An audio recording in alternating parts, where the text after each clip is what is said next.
The House of Representatives here in Washington, D.C. just passed a resolution to limit President Donald Trump's war powers in Iran. It's a rare, significant rebuke to President Trump. Let's get right to CNN's Manu Raju on Capitol Hill. And Manu, Democrats have repeatedly forced these votes in recent weeks to no avail until now. What changed, and what could this resolution actually achieve? Yeah, this vote coming at a time where the Republicans were doing everything they could to try to prevent it from succeeding. Ultimately, this did just pass the United States House on a 215 to 208 vote. There were 4 Republican defectors: Congressman Tom Barrett from a swing district in Michigan, Warren Davidson, a conservative, a more libertarian-minded conservative, along with Thomas Massie, another libertarian-minded conservative who voted against it, and Brian Fitzpatrick, who represents a Pennsylvania swing district. Among the members who voted with Democrats to rebuke the president, to rein in his powers on Iran. Now, Republican leaders have tried to avoid this vote for weeks. In fact, there was a vote that was expected to happen before members left town for a week-long Memorial Day recess. They abruptly recessed the House early to avoid this vote and avoid this rebuke against the president. But they could not avoid a vote from ultimately happening here on the House floor, because when they came back into session under the rules of the House, Democrats could force a vote, and they succeeded in doing so. A real sign of some of the consternation within the GOP ranks on this bill. But Jake, this is more of a symbolic rebuke, because the Senate does not have the votes to pass this bill. There's certainly, President Trump is not going to sign this into law, but it's a sign here of some of the tension within the ranks and the fear and concern about this war that continues to drag on and impact constituents, these members back home. The president losing this war powers vote in the House, I think, is a story of a couple of things. One, he's getting more unpopular with the public. This war is unpopular. But also, when you look at some of the people who voted against it, he's making enemies left and right in his own base in Congress, and that's showing up in some of these votes. I mean, not in this vote. You have, of 4 Republicans who decided to vote for this resolution, 2 of them are in swing districts, and I think that was a motivating factor. I mean, losing Thomas Massie, I don't think tells you anything really. But hey, about when you have a slim majority, is all you need. Doubt. That's the point. It's not about what an ideal scenario it is. Sure. It's what do you need in order to get the vote? But it's not a huge shift from where the Republicans generally stand. Is my point. Yeah. No. I agree with you on that. I'm simply saying it doesn't tell us much about the direction of the Republican Party and whether or not he's, quote unquote, lost control here. You lost 4 votes. 2 of them you expected to lose. 2 of them you lost for political purposes. It doesn't necessarily change the direction right now of where things stand. It can in the long term, but we'll see what ends up happening in the next steps. I think Marco Rubio, obviously made the comments yesterday and again today about the war being over. I think they're setting up for this off-ramp in a more meaningful way.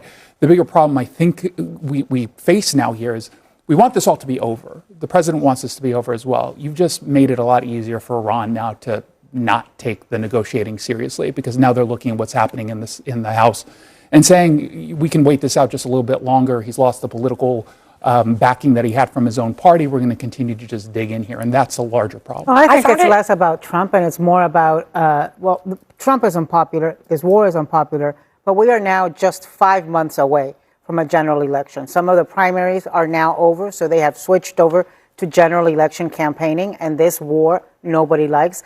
And look, Marco Rubio can say as many times as he wants in as many languages as he knows that this war is over. I don't know any American who feels that the war is over. And I don't think Americans are going to feel that the war is over when we're still seeing headlines about bombs in Kuwait and bombs in Lebanon and conversations with Netanyahu, and the gas prices are through the roof and the fertilizer prices are through the roof, and people can't make ends meet. So people don't feel that the war is over. Do not believe that the war is over, and elections are in 5 months. Yeah. Let me play that exchange that Marco Rubio had with Sarah Jacobs on Capitol Hill today. If the war is over, I have a simple question. Who won? First of all, epic fury is over, which is what you would consider the war. That operation is So you concluded. agree it's a war, then? No, those are hostilities. They called it a war. Okay, fine. We're taking you at your word. The war is over. Who won? Well, first of all, you're not taking me at my word. It's a fact. We're no longer conducting sustained strikes inside of Iran to degrade their military because epic fury is over. The second point is on the question of who won, I can tell you this. We defined victory as destroying their defense industrial base, significantly reducing the number of missile launchers that they possess, significantly reducing their stockpile of drones. And we achieved all of those, in addition to destroying what they had left of an Air Force and wiping out their entire conventional Navy. Those are all gone. So I consider that victory. That's not victory. In fact, that's a lie. And that's not how they were defining it 4 months ago. The number one objective of going to Iran was making sure to prevent them from getting a nuclear weapon. Everybody around this table agrees that Iran does not deserve or need to have a nuclear weapon. The entire world actually probably agrees with that sentiment, or the overarching majority of them. He didn't articulate that one time in anything that he said. You know why? Because Iran was further away from a nuclear weapon under the JCPOA than they are today. And that's what this White House doesn't want you to understand. This is a failure when your number one objective is something that your Secretary of State did not even mention. We talked about the unpopularity of the president. I disagree with everybody else. The president is extremely popular with his base, period. But that's why you have all of these MAGA Republicans who are running in these general elections who are caught between a rock and a hard place, because you cannot be popular with the American people and be popular within MAGA. Those two things right now in this country cannot coexist because people are hurting. I just want to point out, too, that something that you touched on was the biggest thing that Trump has been out there saying is that Iran cannot get a nuclear weapon, which is something I agree with wholeheartedly. But just today, the International Atomic Energy Agency said that the risk of Iran acquiring a nuclear weapon is much higher today than it was before the war. So if the war is somehow over, then why is the risk higher for them to acquire a nuclear weapon? So it doesn't seem like the war is in fact over. And then you couple that with the fact that I believe we're in a much worse position than we were before we entered this war, whether you look at gas prices skyrocketing, the U.S. being more isolated than ever before. We upset a lot of our allies by not really tipping them off to our plan to go after Iran. And I think that we're in a much weaker position. So actually, in fact, I can't see a place in which the war is over, no matter how many times Marco Rubio wants to speak it into existence. If it's over and we did not meet our number one objective, the thing that Donald Trump hates to hear the most is that we lost. If this war is over and we did not accomplish our number one objective, we lost. The fact is, just as you stated, everybody understands the reason we went to Iran supposedly was to keep them from getting a nuclear weapon. And the Secretary of State today testified, and he didn't even mention that as one of the accomplished goals. So, Batya, if none of that happens, if they say the war is over, but the war is really not over because we're not back to where we were before, the Strait of Hormuz is still closed, and Iran is still not prevented from having a nuclear weapon, how long will MAGA stand by this conflict? Well, we're currently in a ceasefire in which the president is engaged in active negotiations to achieve what I totally agree with Bakari was the main objective of Operation Epic Fury. So the hostilities are over, we're in a ceasefire, and we are trying to achieve a deal that would prevent them from we are still shooting at each other. Right? Because we bombed Iran 2 days ago. They are striking their allies now, so there's still hostilities. Yeah, Trump was asked in the Oval Office how he defines a ceasefire, and he said, I think very funnily and very accurately, well, in that area of the world, it means you're shooting at each other a little bit less vigorously or something along those lines. I think that's accurate. So we don't know how this is going to end. The problem is that the American people who voted for Donald Trump are hurting. They are bearing the cost of this war disproportionately because they are the ones struggling to pay for gas and struggling to pay for food. And this is a big problem for the president, and I don't know how aware he is of that. So he has two competing imperatives. He cannot get out without some sort of deal that is better than the JCPOA, and he has to somehow alleviate the pain and the suffering of working class Americans. In my view, the best way to do that is a stimulus check, and I don't know why this isn't on the table at all. I think he needs to give people some sort of a tariff rebate in order to get them through the summer months. A tariff rebate?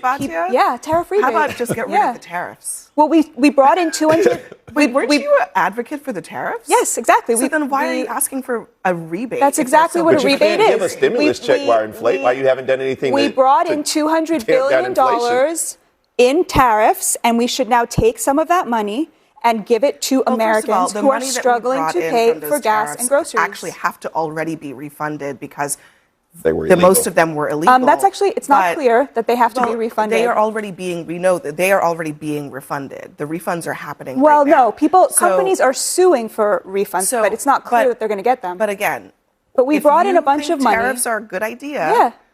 I'm very glad we have that money. Why would you have to rebate the money? No, I mean, in stimulus checks. That doesn't. What do you mean rebate the money? I'm saying we brought in a whole bunch of money, and we should now give that to working class Americans who are struggling to pay for gas. But Trump thinks that the affordability crisis is a hoax, so he that gas wouldn't is even high is for a very noble cause, which is ensuring that the Iranians never get a nuclear weapon. High through the tariffs, and then we're going to turn those made tariffs. Things high through Iran. Things were high before gas Iran. Was under $3 a gallon before Iran. Gas was under $3 a gallon. Were high I'm talking about gas. Iran. No, that's not true. I'm talking about a bunch of things. I'm talking about your refrigerator. I'm talking about price index. I'm talking about a bunch of stuff. The producer price index. I mean, I don't know what bubble you live in where you think that the tariffs didn't increase prices. What the data shows. I don't know what bubble you live in. Hold on, Anna. Let me let her finish, and then I'll let you was respond. down before Iran. Groceries and gas are now up because of Iran. Iran, as we all agree, ensuring that they not achieve a nuclear weapon is a noble goal. So Trump needs the leeway to get a good deal. Inflation was up before Iran. Let's give him another Trump check. Yeah, let's not. It was down. Prices were clearly coming down on the whole. There were some elements that were up. There's no doubt about that. But we're saying on average, on the whole, things were down. That is a fact. But can we talk about just the strategy of Iran? Because what I haven't understood is how you go to war. Pete Haskett, Secretary Rubio, and others, and you don't anticipate that they're going to close the Strait of Hormuz, which is a great deal. It bears a great deal of responsibility for the prices. Why do you think they didn't anticipate it? Of course they knew they were going to close the Strait. Because you just said we needed refunds. I mean, I don't understand how you can articulate one thing that says that the pain of the American people is unbearable, that Republicans are now touting for refund checks. You're conflating two things, I think, in that case. Actually, the president has clearly said multiple times that he understood, and they understood that there was risk. Marco Rubio made that point, I think, earlier today. They knew that there were going to be some risks economically and politically, but they chose to make this decision because they think it's best for this world. Trump has also said that they didn't think that they would shut down the Strait of Hormuz. He did say that. Yes, he did, but that does not mean that they did not think that was a possibility. Nothing. Well, no, I mean, he said they were given that information. And he has also said there would be regime change. But he said Iranians would take their...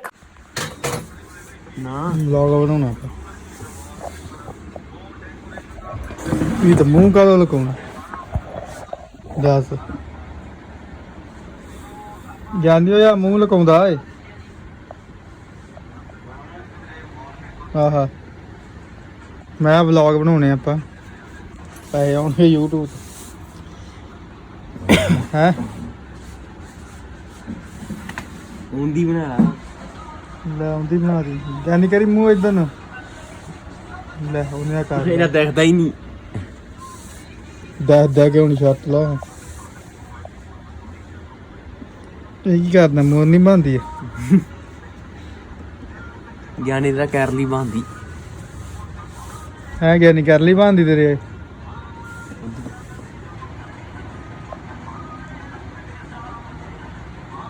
ਚੁਸਕੀਆਂ ਲੈ ਲੈ ਪਾਣੀ ਪੀਂਦਾ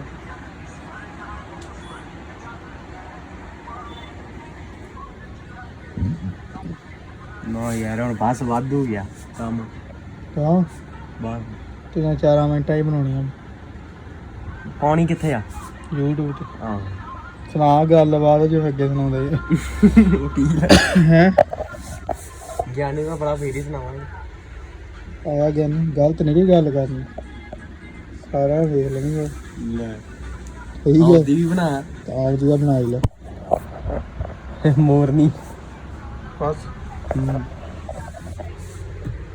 ਬਸ ਹੁਣ ਵਾਧੂ ਬਣ ਗਈ ਹੁਣ ਯਾਰ ਡਰਦਾ ਕਾ ਸਮਝ ਤੇ 4 ਮਿੰਟਾਂ ਹੀ ਬਣਾਉਣੀ ਆਪਾਂ ਇਹ ਉਹਨੂੰ ਬੁਲਾਓ ਕਹਿੰਦੇ ਆ ਸਾਬਜੋਸ਼ੀ ਬਸ ਸਕਿੰਟ ਦੀ ਬਣਾਉਣਾ ਹੈ ਸਾਬਜੋਸ਼ੀ ਭਰਾਵਾ 8 ਮਿੰਟਾਂ ਹੀ ਬਣਾਉਂਦਾ ਆਪਾਂ ਫਿਰ ਵੀ 4 ਮਿੰਟਾਂ ਹੀ ਬਣਾਉਣੀ ਆ ਯਾਨੀ ਆਇਆ ਤੂੰ ਵੀ ਬੁਲਾਓ ਚ ਆਇਆ ਬੁੜੀ ਵਾਂਗੂ ਬੈਠਾ ਉਧਰ ਆਇਆ ਗਿਆਨੀ ਆ ਵੇ ਗਿਆਨੀ ਆਉਂਦਾ ਤੂੰ ਕਿੰਨਾ ਆਉਂਦਾ ਨਹੀਂ ਇੱਧਰ ਅੰਦਰ ਵੇਖਣਾ ਚਾਹੁੰਦਾ ਇਹ ਜੰਬੀਰਾ ਪੀਂਦਾ ਹੂੰ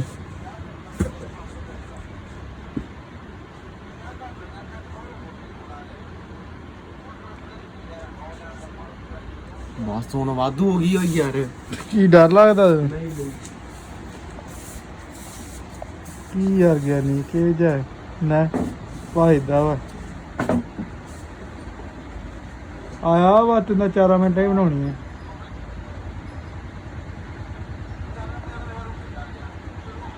ਪਰ ਦੂਰ ਭੱਜ ਗਿਆ ਆਇਆ ਯਾਨੀ ਜੇ ਹੁਣ ਬੋਲੂ ਕਰੂਗਾ ਨਾ ਇਹਦੀ ਆਪਾਂ ਵੀਡੀਓ ਬਣਾਉਣ ਲੱਗ ਗਏ ਨਹੀਂ ਕਹਿੰਦੇ ਉਹਦੀ ਚੁੱਪ ਕਰ ਜਾਂਦਾ ਕੀ ਮੈਂ ਕਾਂ ਖਾਂਦਾ ਲੈ ਹੁਣ ਮੂੰਹ ਵੀ ਨਹੀਂ ਇੱਧਰ ਕਰਦਾ ਸ਼ੰਦਰ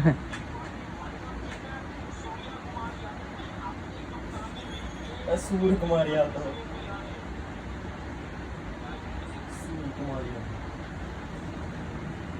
ਸ਼ੰਦਰ ਆਇਆ ਇੱਧਰ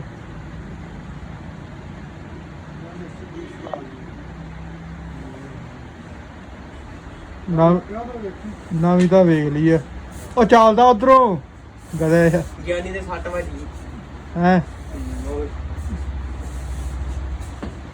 ਕਿਹਨੇ ਮਾਰੀ ਬਰਛਲ ਨੇ ਜੀਓ ਹੌਸਟਾ